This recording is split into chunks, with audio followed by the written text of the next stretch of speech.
warahmatullahi wabarakatuh. Meeshaa ajaa'ibaan bitaa olee isinitti agarsiisa. Ofii kootiin bitadhe jechuudha. Garuu yeroo biyya galan meeshaa bituun baay'ee takka namatti ulfaata wallahi maallaqi nama marara. Yoo birriin kun harkaa dhume akkamiin godha? Minaamin namatti dhaga'ama. Innaa gatii isaa isinitti hima jechuudha. Kuni masoobiidha jechuudha. Akkuma argitanii meeshaan kiyya jigee jira homaa miti. Kun masoobiidha.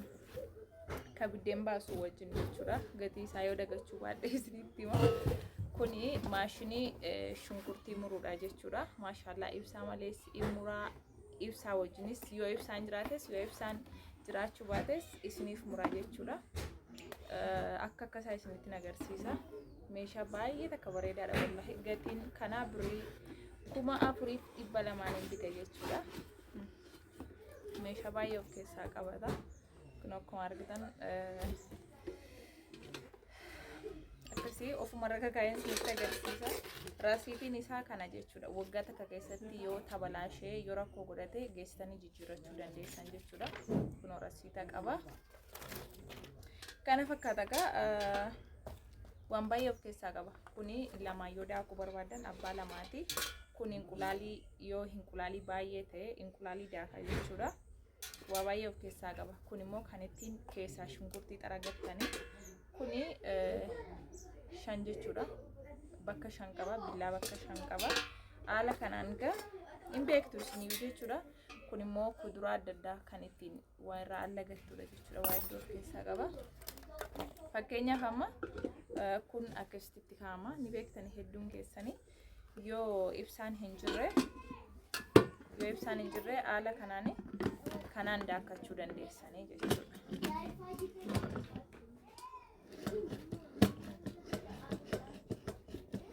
Haala kanaan akka inni naanneessu arguu jirtanii guyyaa biraa immoo daakeen isinitti agarsiisa guyyaa biraa.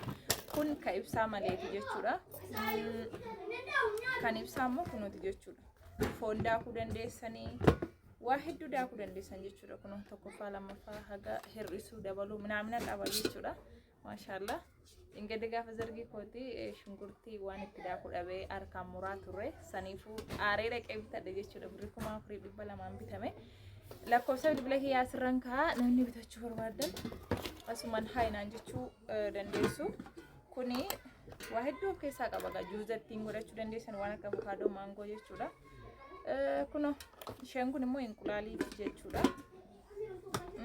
Kuno billaa lamas qabaa yoo kan shanii kana hin barbaanne kana jechuudha. Kun immoo permuuzii bareedduu tokko jechuudha. Permuuzii ajaa'ibaati kun birrii 2,000 bitadhe jechuudha. Wallahi baay'ee takka bareeddi maashaallah tabarakallah. Kana fakkaatti jechuudha. Baay'ee tokko jabduudha. Baaxamee takkatti bareeddi. Kana isheen buuftaan jechuudha. Akkuma kan madaamiitti asuma ishee qabdaniitu buustanii jechuudha. Kun baay'ee mirtiidha. Innaa amma lafti ganna isinii galee namni meeshaa ajajachuu barbaadanii na ajajachuu dandeessanii. Kebetii uffataas kun kanan bitadhe jechuudha. Ofii kiyyaaf bitadhe har'a. Namni baay'een majalisii barbaanna bakka majalisii dhaqee waraabbifanaa jirtanii jirtu suuta hidheetu mannaqa. Innaa masoobiin kana hidhee isinitti agarsiiseera. Kan biddeen itti ba'u kana wajjin walitti bitame jechuudha. Akkas fakkaataa habaayibochi birrii masoobii yaadachaa hin jiru isinitti nima yoo yaadadhe. Kanaadha waa baay'ee jira waan isinitti agarsiisu. Kuni 200 wayiin bitame. Akkas na fakkaata hin barreessine. Saanii kana fa'aa bitame jechuudha. Duraanii yeroo biyyaan baynu kanatti nyaata nyaachaa ture garuu maatii baay'eef namoonni immoo tirii barbaadanis ni jira akka feetanitti jechuudha. Wallahi uffanni meeshaan wanti hundaa jechuudha. Gatii saaxinii kanaas isinitti hima meeshaa isinitti agarsiisee ka'ee mitira meeqa akka ta'e isinitti hima waa hunda. Kun birrii 600 bitadhe jechuudha. Kan yeroo uffanni xuratee keessa bubuudha jechuudha. Kana birrii 600 bitadhe. Kana fakkaataa habaayibochi. Kana malee wanni jiru kun 200 wayiin bitamte.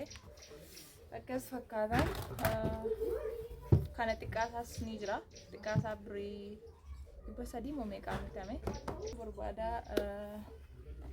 namni baay'een jechuudha firaashii kana fa'a biyyarraa bittanii baatanii galtu biyyarraa bittanii baatanii galna wallahi uffanni yoo ta'e diriyaan wannumti biyya kanaa dhibe takka hin jiru wallahi billahi yani waan zargiirra tureef ammas keessummaa jijjiraa waa hunda waraabuu natti hin jenne waa hedduu ganaa isiniif waraabaa waan feetan bakka hin jiru jimmaadha jimmaa keessaa eessee isin qaqqabsiisuu hin danda'a warri bittanii kaachus barbaadan warri immoo bittanii amma dhufee akkasiniif yommuu feetan hello naan jedha misuun qaxaleen keessan guyyaa 2-3 keessatti meeshaa keessan barbaadaniif isin qaqqabsiisa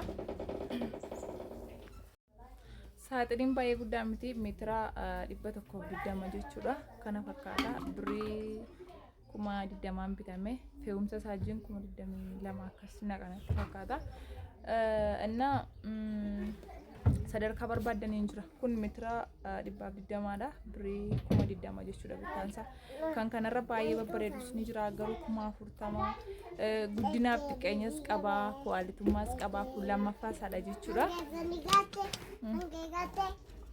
kana fakkaata dhaabbiinsa baay'ee koshina jalatti waraabaarashi እና maraggi mana mul'achuu jira እና akkasii isiniin jechuu barbaada kun immoo tallaajaadha jechuudha akkasuma maashinii uffataa maashinii nyaata bilcheessu akka kan madaamii waa hedduu dhaqee ilaale jechuudha ajajachuuf ture garuu meeshaan biyyaarra dabalaa deema xiqqoo ishee amma lafti ganna jechaa jiran isinii galee xiqqoo ishee birraan bari'eennan immoo bakka hunduma meeshaa bitaa karaan ittiin mana meeshaatti ol lixanuu hin jiru jedhanii naanis taa'ee guyyaarra waa dabalaa wala waan ta'eef dhaqee ilaaladha jedhee dhaqee anis meeshaa akkasiin binne ofii kiyyaaf jechuudha garuu wallaahi yeroo biyya galtee xiqqoo ishee birrii gurguddaa baastee meeshaa bituun baay'ee akkasii marara manallee yoo bareechachuu baattan meeshaa bitaa lafa kaa'adha manni waggaatti isaa ba'u ji'atti isaa ba'u waan irra birrii meeqaan guuttattan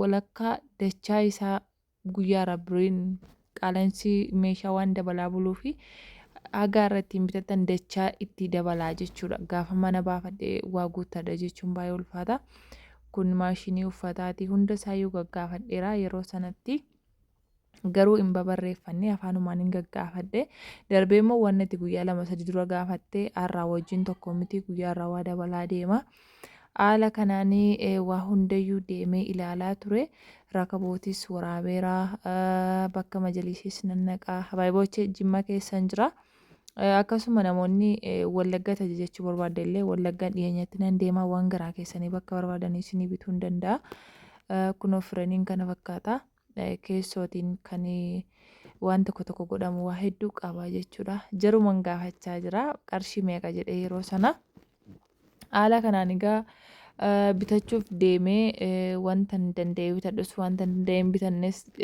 jechuun bakka gatiin isaa meeqa jedhee baruuf deemee kunoo maashiniin kana fakkaataa isiniin jechuu barbaada. Firiijiinis sadarkaa qabaa mitiriitiin jabeenyaan dheerina waa hedduu wal caalmaa qaba akka humna ofiitti bitachuu ni danda'ama isiniin jechuu barbaada. Viidiyoo isinitti hin dheeressu kan rakabootii waraabes jira dhumarra isiniif ka'a na dubbisaa ishii lakkoofsi kokunooti. Irraa olitti yoo ilaaluu barbaadan immoo haala kanaanii dheerinaa fi gabaabina xiqqeenya sadarkaa ittiin ilaaluu dandeessan kana isinitti agarsiisuu barbaade. Meeshaan biyya rabaa jiru hundi as jira wallaahi baay'ee takka namatti tola maashaallah. Yoon viidiyoo isinitti dheeressee dhiifama isiniin jechuu barbaada. Kunoo rakabootiin sadarkaa barbaadaniin jira. Kana baaseetiin lafatti ilaalaa ture. Bakka warqii maydhaaga inni ulfaataa baay'ee takka bareeda. Waa hedduu of keessaa qabata. Waa hundayyuu keessaa babaaseetiin ilaalaa ture isiniin jechuu barbaada. Anis waan akkasiin qabu achumaan ofii kootiis waan tokko bitachaa achumaan immoo viidiyoo isiniif waraabaa kanarra jirra isiniin jechuudha.